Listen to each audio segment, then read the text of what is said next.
Welcome back to Grand Adventure. I'm your host, Mark Guido, and we are in the heart of Bears Ears National Monument in southeastern Utah, where we're going to explore all kinds of ancient ruins. So please, come along with us. Stay tuned.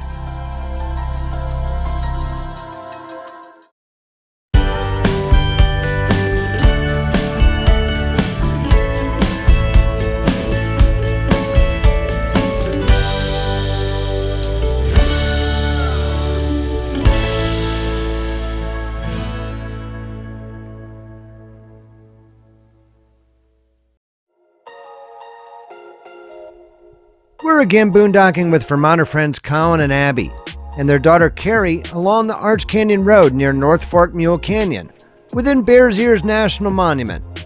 We're camped on a mesa at around 6,000 feet of elevation. It's a beautiful sight beneath a large cottonwood tree with water in the wash behind camp.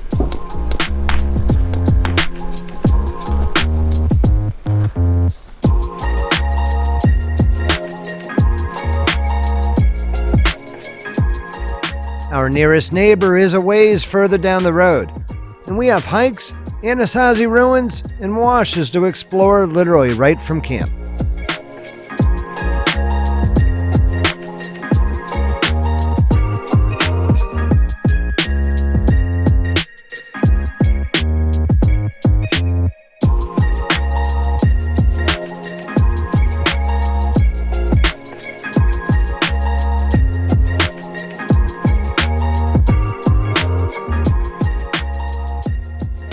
It's proven to be impossible to keep the girls dry and therefore clean.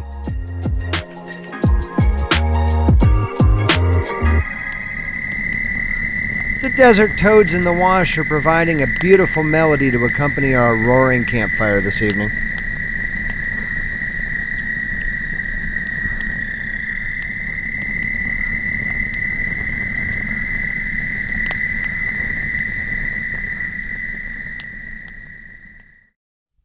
Our camp is right where the road crosses the wash of the North Fork Mule Canyon. It's only about a 15-minute walk from camp to enter the South Fork Mule Canyon, home to the House on Fire. The well-defined trail is easy to follow alongside the wash, still damp from recent rains. The desert is amazingly green this spring following a winter of above normal precipitation. Soon, though, it will be dry and brown once again.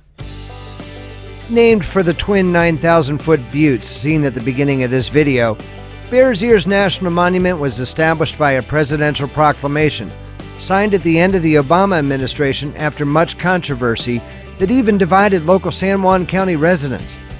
The Trump administration subsequently reduced the monument's size by 85%, from 1.35 million acres down to just under 202,000 acres, again in the face of substantial controversy, this time largely from environmental and Native American groups.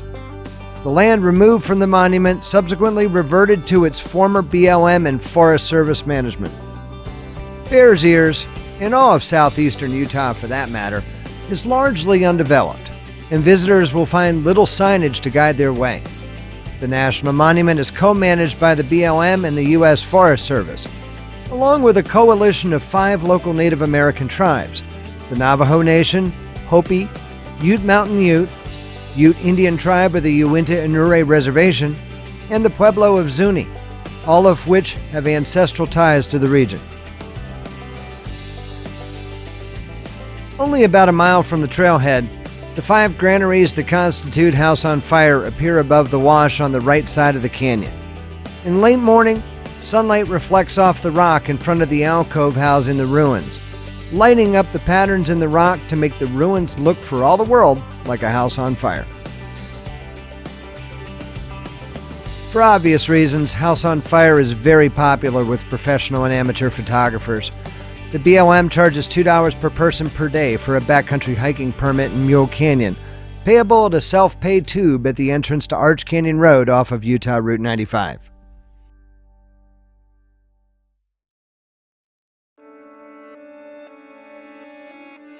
Just past the Arch Canyon Road, the Mule Canyon ruins are now a roadside archaeological point of interest. Here, a small pueblo and kiva have been preserved.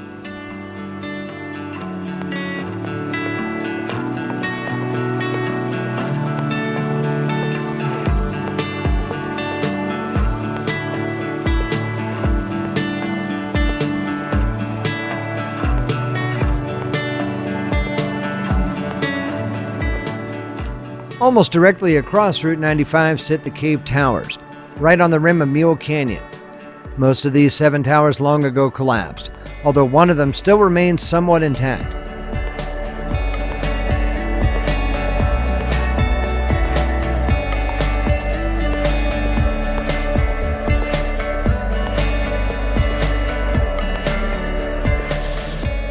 It is believed that these towers were used as a lookout to guard a spring located below the canyon rim.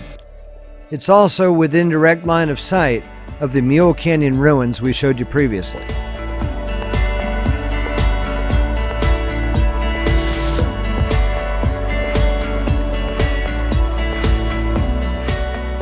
We can also easily spot other ruins in the cliff's alcoves that we didn't find anything about previously.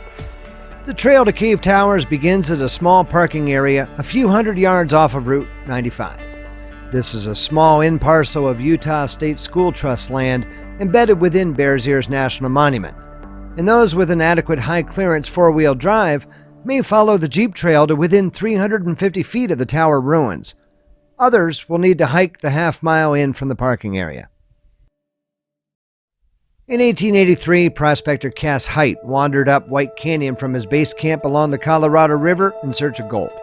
What he found instead were 3 magnificent bridges, sculpted from stone by water.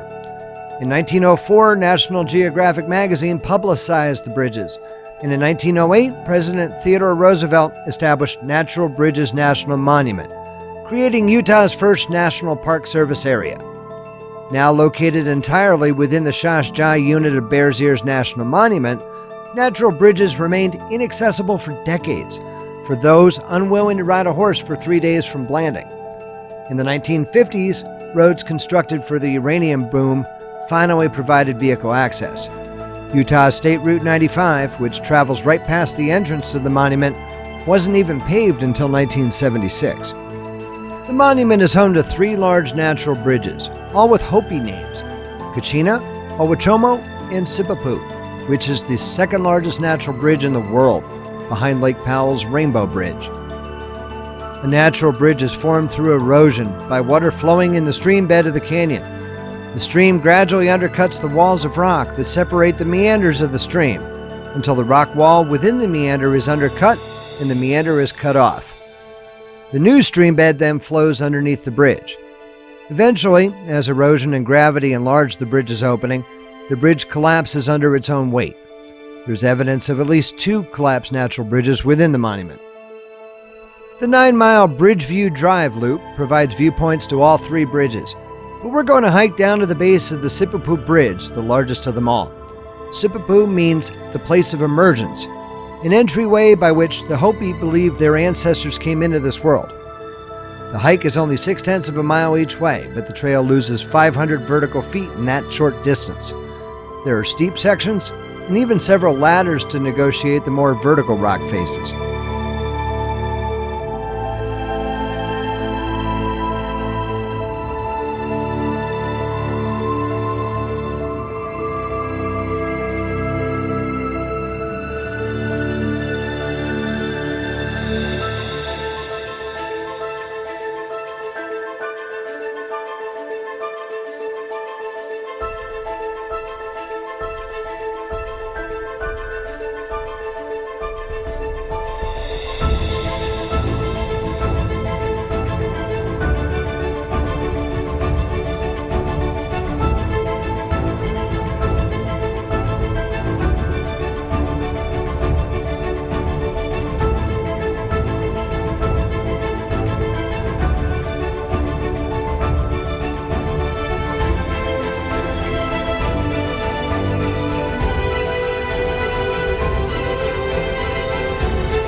Here's a quick glimpse of Kachina Bridge, believed to be the youngest of the three because of the thickness of its span.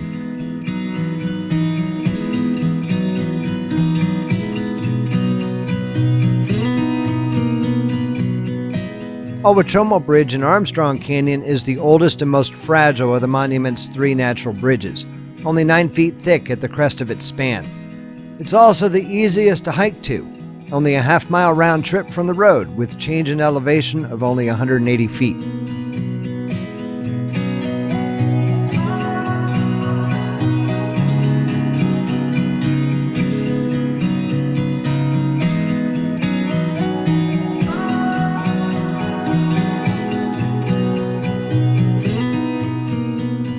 While we're here, it's worth noting this cryptobiotic soil.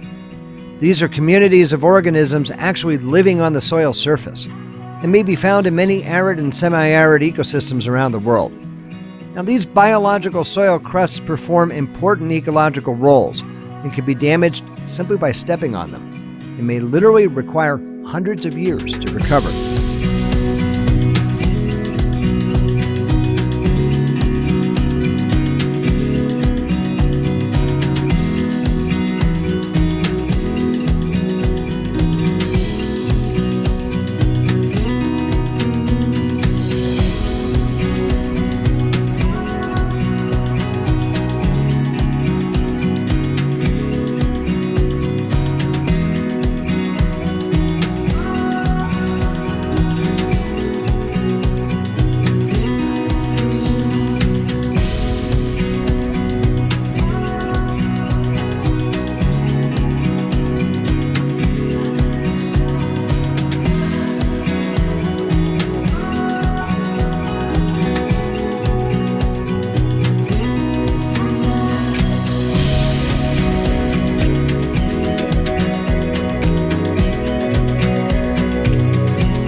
So this stop at Bears Ears National Monument has been wonderful. I'm telling you, the ruins are everywhere every time you turn around. There's another set of ancient ruins to explore. And now we're going to head off to Goblin Valley in central Utah for the next episode of Grand Adventure. So if you're not a Grand Adventurer, make sure that you smash that subscribe button down there in the corner and ring that notification bell. We air new outdoor adventure videos each and every Wednesday. So we'd be honored if you shared Grand Adventure with your friends and family and on social media. If you like this video, it's really important to us. Give us a big thumbs up down below. And also down below, we'd love to hear from you in the comment section after each video. Until next week, please remember, life is nothing but a grand adventure. We'll see you next week.